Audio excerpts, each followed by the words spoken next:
We all know that in general, Krink's graffiti mops, markers, and all of the other graffiti products they sell are priced way above the average for whatever graffiti product they're selling. All you have to do is go to any graffiti site or store, and you'll see that Krink is the single most expensive brand for almost any graffiti product that you could be looking at. And yet still, based on data from Google Trends and YouTube search volumes, Krink is still some of the most searched for graffiti products out there. So why is it that Krink can charge some of the highest prices of any graffiti company for almost any graffiti product, including very generic uniform products, and still have graffiti writers coming back for more? In other words, how is Krink so good at making money off of graffiti writers? Well, today I'm going to be answering that very question and telling you why Krink is the best at making money in graffiti and how exactly they do it. I'm going to be outlining how Krink as a company is able to outdo the competition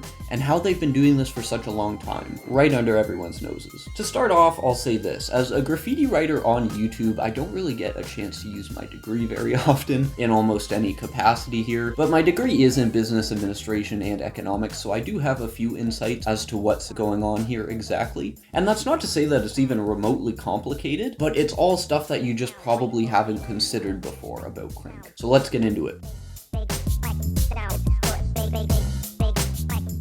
Normal graffiti companies offer the option to buy an empty graffiti mop and a refill of some of their paint and ink formulae. Pro tip with Sciz here, and I have mentioned this before, it's always cheaper or more economical to buy a mop, pre-filled or empty, and a refill than it is to just buy pre-filled mops. For example, let's take a look at Grog. You could buy an empty 70 milliliter Grog squeeze mop for $2.95 US. We're gonna use US because it's a fairly standard currency worldwide. And you can buy a 200 milliliter Grog full metal paint refill just like this for $11.95 US roughly. That combination would get you 200 milliliters of paint for a per milliliter price of just under 6 cents per milliliter, and a mop for $2.95 per mop, for a total of $14.90. Now, to get 200 milliliters of this paint without buying this refill, you would have to buy 3 70 milliliter Grog mops pre-filled. And yes, I'm well aware 70 times 3 is 210, but it's as close as we're gonna get, okay? In that case, the price is roughly $7.95 per pre-filled mop. Times 3 is equal to $23.85 instead of that $14.90. But Sciz, you got 3 mops instead of 1. Yes, you did, but aside from the benefit of being able to fill 3 mops with 3 different colors rather than just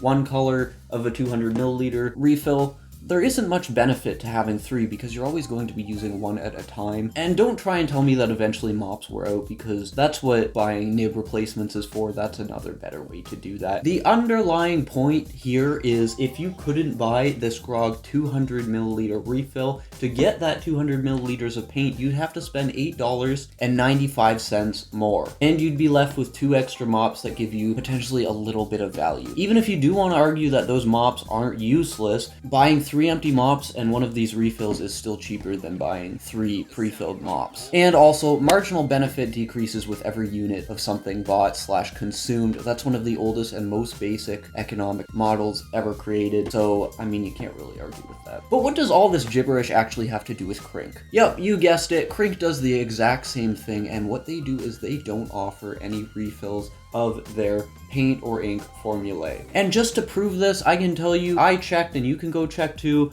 bombingscience.com, artprimo.com, oinkart ltd, anonymshop.ca, and a whole bunch more graffiti shops, basically from the most major aggregators of graffiti supplies to the most minor. You can't find any Krink refills being sold. Furthermore, and this should end that discussion, on the official Krink site itself, there are no refills available. Also, on the review I did reviewing the Krink K60 here, out of 11,000 views that it got, many people in the comments were able to confirm for me that they do not sell refills for Krink, but they did used to sell a refill of their silver paint formula. And on that same video, only one person out of those 11,000 viewers decided to try and contradict me and say that Krink does offer refills, but when asked to provide a link to the store selling them or to say where they got those refills, they just responded saying some exist in shops still.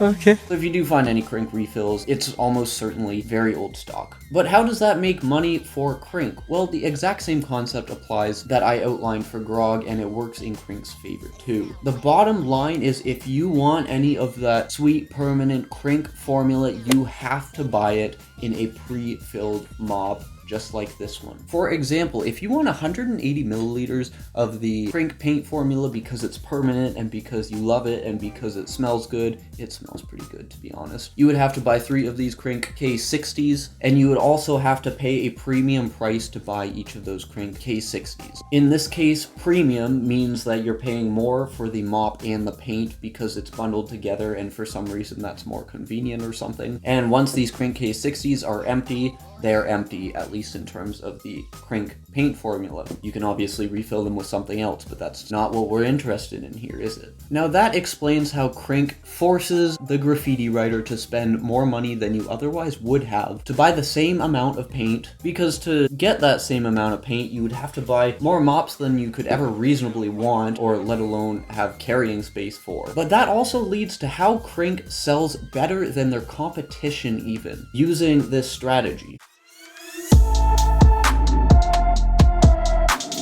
So Krink's strategy of essentially having a perceived high-value paint and ink formula that graffiti artists seem to be willing to pay more per milliliter for, and also buy it in inconvenient mop to milliliter paint ratios, clearly makes graffiti artists pay more than they otherwise would have, and makes Krink more money therefore, because they're not selling these at a loss, I guarantee you that. But it also helps them outdo the competition, because I'm fairly certain that selling mops like this and markers has a far higher profit margin than selling paint refills. And I'm gonna look over to my computer here because I have some numbers crunched for you. So just briefly here, for example, if Krink were to sell 180 milliliter refill of their formula, the cost of the bottle might be 10 cents and the cost of the paint might be $3 for the 180 milliliters. If they sold this for $15, which would be a low price for Krink, they would make $15 minus $3 for the cost of paint, minus 10 cents for the bottle.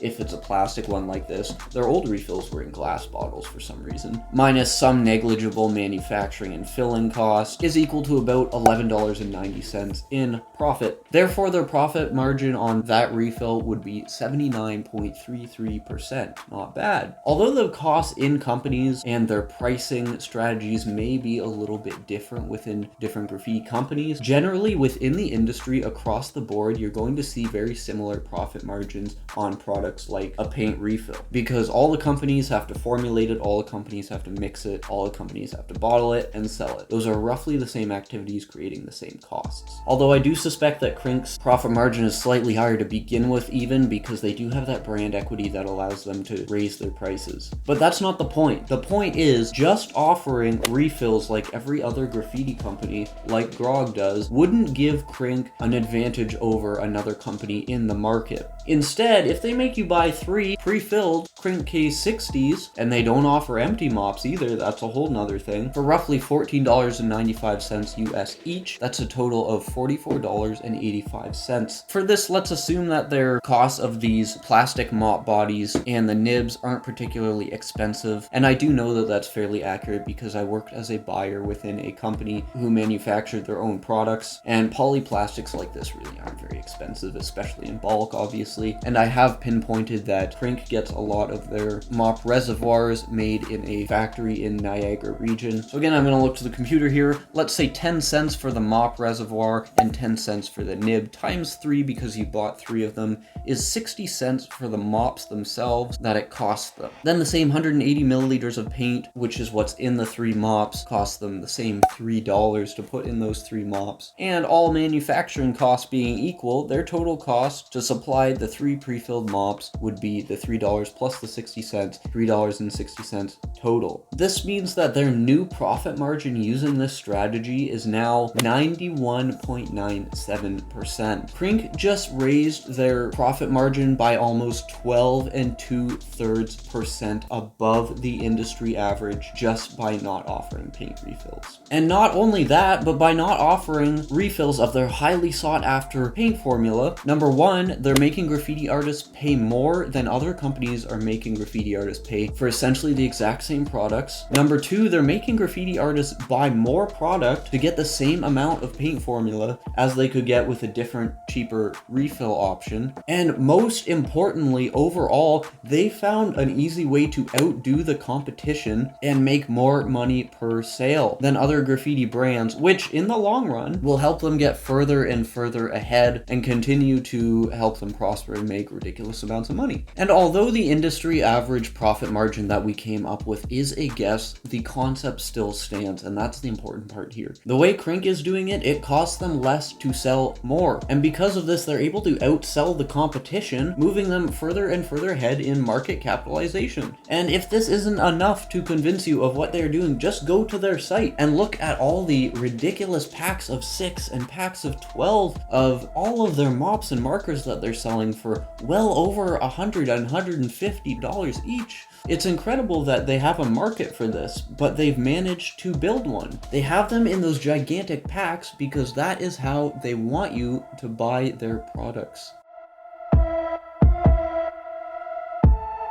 And I do want to emphasize that the strategy Krink is using is highly assisted by Krink having paint and ink formulae that appear to be highly valued within a lot of graffiti circles. And although I'm not anywhere near an expert in a field such as economics, the way they're selling their paint and ink formulae specifically has an element of scarcity to it, which makes it harder to get than other paints like a Grog refill. I won't go through this whole model I'm showing you here, but when you introduce scarcity into a resource market, i.e. making something limited or hard to get, you have the ability to affect the demand of the resource and increase its price. In this case specifically, the resource here is the paint, not the mop itself. And although the formula isn't necessarily harder to get later as opposed to the present, I'm sort of theorizing here that the way it is limited might have the same effect as the scarcity graph shows. For Krink, instead of selling 200 milliliter refills, they only sell 60 milliliters of their paint at a time. This doesn't place a constraint on the overall amount of paint that anyone can buy, but it does make it hard for individuals to get as much as they want because of their individual budgetary constraints. And before some idiot says in the comments, "Ooh, just rack it," you can't rack Krink because the only people that sell Krink are graffiti artists who own graffiti shops.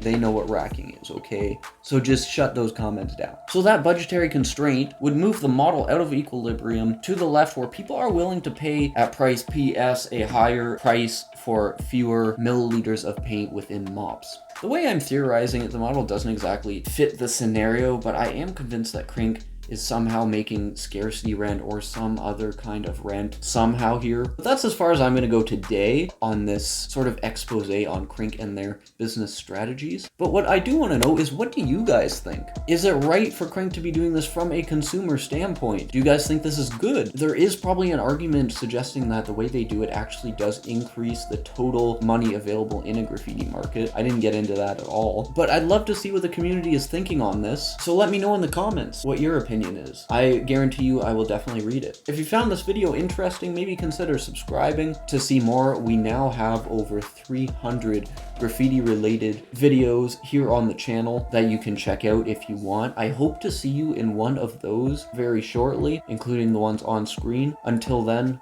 peace.